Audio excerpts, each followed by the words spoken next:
Good morning everyone. आज है 16 अक्टूबर और आज हम करेंगे problem number 14 which is from the chapter arithmetic progression of class 10 maths.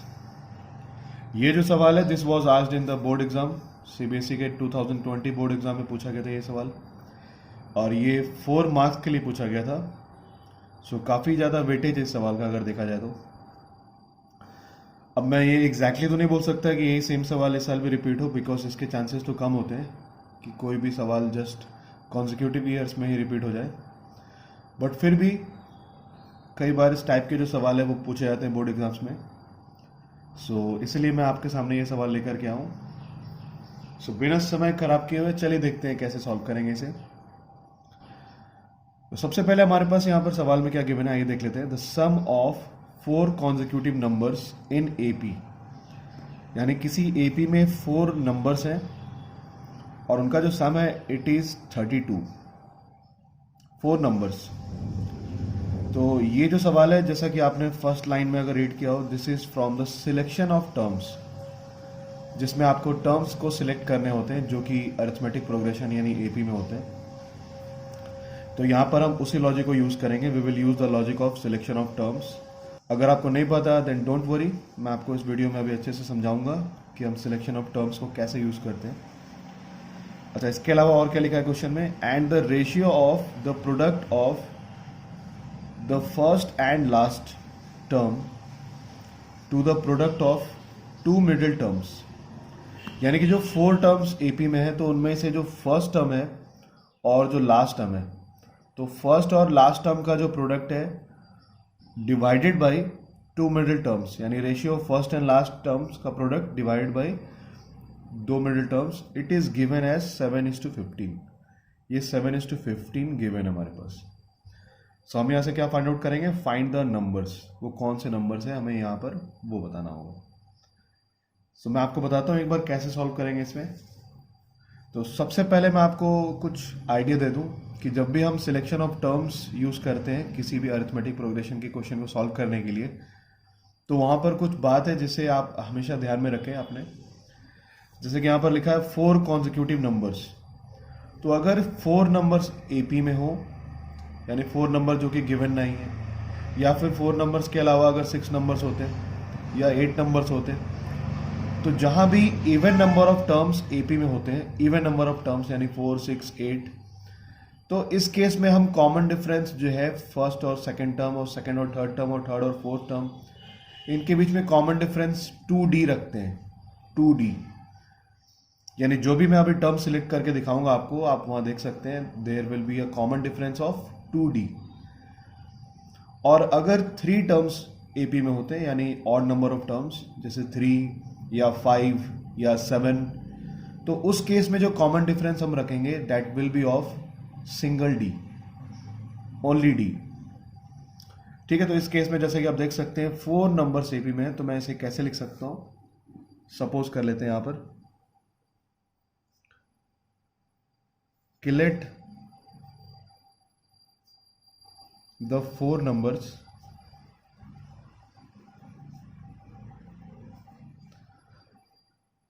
which are in AP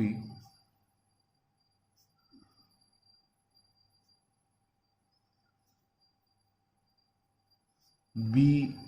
सबसे पहला टर्म कौन सा होगा यहाँ पर, तो 4 नंबर एपी में यानी first term this will B A-3D। First term is A-3D, second term A-D, third term A+D और फोर्थ टर्म A+3D। ठीक है, तो कभी भी आप इस बात को लेकर कंफ्यूज ना हो कि जब भी हम यहाँ से किसी सवाल को सॉल्व करेंगे देन अगर हमें A की वैल्यू मिलती है या फिर D की वैल्यू मिलती है, तो A will be the first term और उसमें आप D प्लस करेंगे तो सेकेंड टर्म आ जाएगा। ऐसा कुछ भी नहीं है, हमने यहाँ से पहले ही एज्यूम कर लिया कि जो फर्स्ट टर्म है this is the first term A-3D, और इसके बाद ये सेकेंड टर्म है, third term and fourth term, so on. इसी प्रोसेस को हम बोलते हैं सिलेक्शन ऑफ टर्म्स, जो कि बहुत इंपॉर्टेंट है। अगर आप इसे नहीं समझते तो आपके लिए सवाल बनाना कुछ हद तक मुश्किल हो जाएगा फिर। ठीक है, तो यहां पर सबसे पहले हमारे पास क्या गिवन है, जैसा कि हम देख सकते हैं सवाल में, the sum of 4 consecutive numbers in AP is 32, यानी जो ये 4 नंबर्स हैं which are in AP now, इनका जो सम है इट इज 32। तो यहां मैं सबको ऐड करूंगा सबसे पहले और लिख लेता हूं यहां पर as per the question.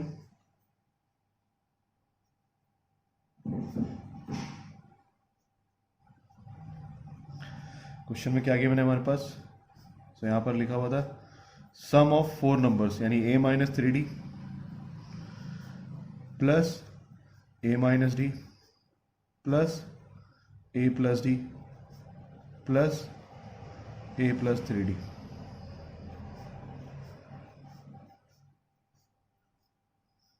So 4 numbers का जो सम है it is 32।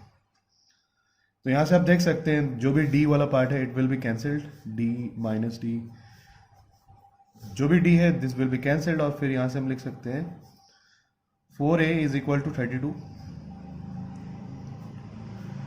implies that a की वैल्यू आ गई हमारे पास विच इज 8। ठीक है, अगेन a की वैल्यू आ गई 8। इसका ये मतलब नहीं है कि this is the first term.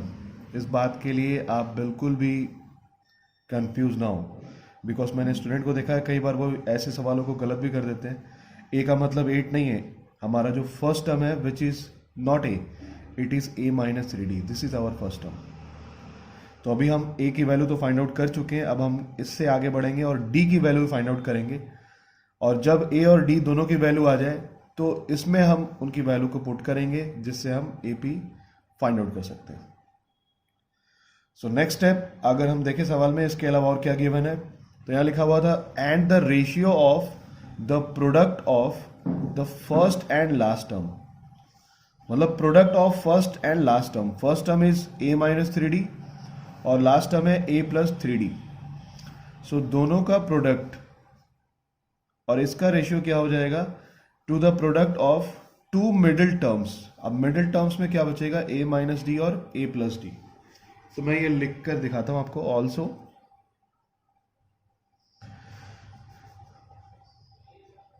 As given in the question.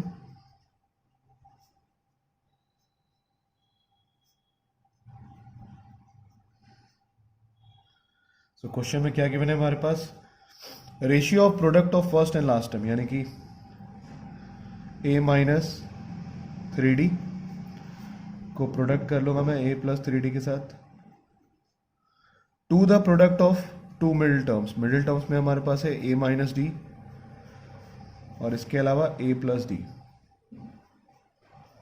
और ये जो रेशियो है दिस इज इक्वल टू 7:15। तो यहां पर जैसा कि आप देख सकते हैं first and last term product और टू मिडिल टर्म्स का जो प्रोडक्ट है इसका जो रेशियो बनेगा this will be equal to 7:15। अब हम क्या करेंगे, इसे एक बार मल्टीप्लाई कर लेते हैं सबसे पहले।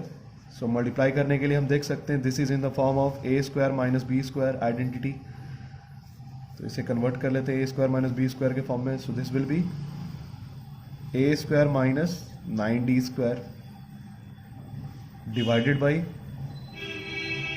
a square minus d square is equal to 7/15। और यहां से अगर हम क्रॉस मल्टीप्लाई कर लें तो क्रॉस मल्टीप्लाई करने के बाद ये क्या बनेगा, implies that 15 a square minus 9d square is equal to 7 a square minus d square. तो अब हम क्या करेंगे, यहाँ पर सबसे पहले जो a की वैल्यू हम ऑलरेडी फाइंड आउट कर चुके हैं विच इज इक्वल टू 8, इस वैल्यू को मैं a की जगह पे पुट कर दूंगा, यानी a स्क्वायर जो गिवन है इसमें मैं 8 स्क्वायर लिख सकता हूँ अब। So this will become 15 times 64 minus 9d square is equal to 7 times 64 minus D square. और अब हम नेक्स्ट स्टेप में क्या करेंगे, इसके साथ यानी 15 के साथ इस पार्ट को मल्टीप्लाई करेंगे और 7 के साथ इसे मल्टीप्लाई कर देते हैं। सो आइए हम यहाँ मल्टीप्लाई करके देखते हैं। 15 के साथ इसको मैं मल्टीप्लाई करूंगा और 7 के साथ 64 माइनस डी स्क्वायर को। सो मल्टीप्लाई होने के बाद this will become now 15 into 64 minus 15 into 9d square, this is 9d, is equal to 7 into 64 minus 7d square. ठीक है, अब हम नेक्स्ट स्टेप में क्या करने वाले हैं, इसे पहले मल्टीप्लाई कर लेते हैं और जो भी नंबर वाला पार्ट होगा उसे एक तरफ रख लेंगे और डी स्क्वायर वाला पार्ट दूसरी तरफ. सो ये 15 को 64 से मल्टीप्लाई करूंगा, then this will become 960. 960 minus 15 9 जा is 135, so 135 D square is equal to 64 7 जा it will be 448. 448 minus 7d square. ठीक है, और अगले स्टेप में हम क्या करेंगे, अब हम d स्क्वायर को एक तरफ ले आते हैं, यानी अगर मैं माइनस 135d स्क्वायर को लेकर के आ सकता हूँ राइट हैंड साइड पे और 448 को ले आता हूँ लेफ्ट हैंड साइड पे. So this is 960 minus 448 is equal to 135d square minus 7d square. और यहां से अगर हम देखें 960 माइनस 448 इज नथिंग बट 512 और 135d स्क्वायर माइनस 7 करेंगे तो this will be 128d square. So finally अब हम लिख सकते हैं कि जो d स्क्वायर है this is equal to 512 by 128, यानी अब हम यहां से लिख सकते हैं therefore d is equal to plus minus square root of 4 which is equal to plus minus 2. सो हम यहां से d की वैल्यू जो है वो फाइंड आउट कर चुके हैं, कॉमन डिफरेंस d. लेकिन जो d जो है this is plus as well as minus, यानी कि जो d की वैल्यू है इसमें प्लस और माइनस दोनों साइन लगे हुए हैं यहाँ पर.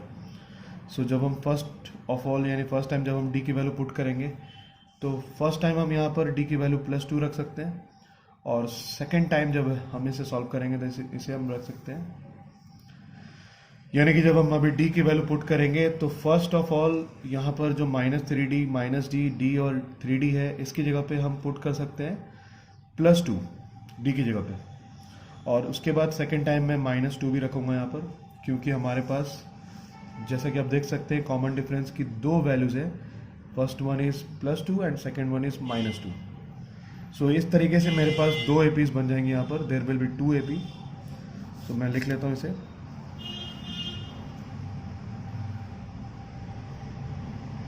Required APs